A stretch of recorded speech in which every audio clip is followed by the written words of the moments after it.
Are you skipping from Mondstadt to Cessnaya? You're gonna need a lot of catch up. So I'm gonna explain as much as I can in about 2 minutes, and maybe it'll interest you into playing War of the Archon quest. Or maybe you're just here for a lore recap. Just note, this is gonna be very bare bones and very not well explained. So if you wanna see me explain more, just let me know. In Mondstadt, we learn about the Gnosis and the Fatui. Gnosis are god pieces created by Celestia to give their divine authority to each Archon.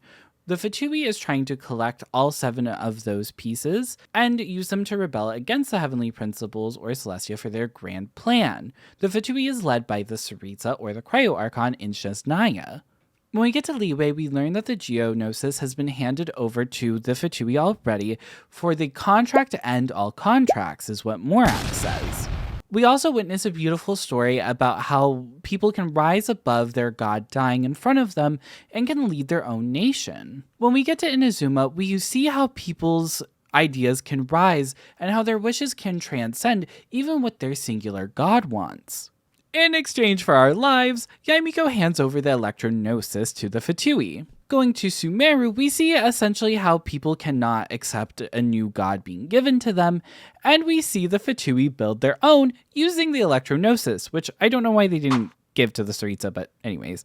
The Dendro Archon helps us win that battle, but then also hands over the Dendro and Electro-Gnosis over to the Fatui. For real this time. Heading to Fontaine, we save these people from a giant flood that is essentially killing everyone because they're not real humans.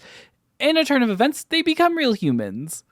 But then the Hydro Archon sacrifices herself, and the Gnosis is handed over to the Fatui. We go to Natlan and help them solve the war against the Abyss. The Pyro-Gnosis isn't handed over until later when one of the Fatui Harbingers essentially rebels, trying to create his own world, and we have to burn down a very important tree, which is Irminsul.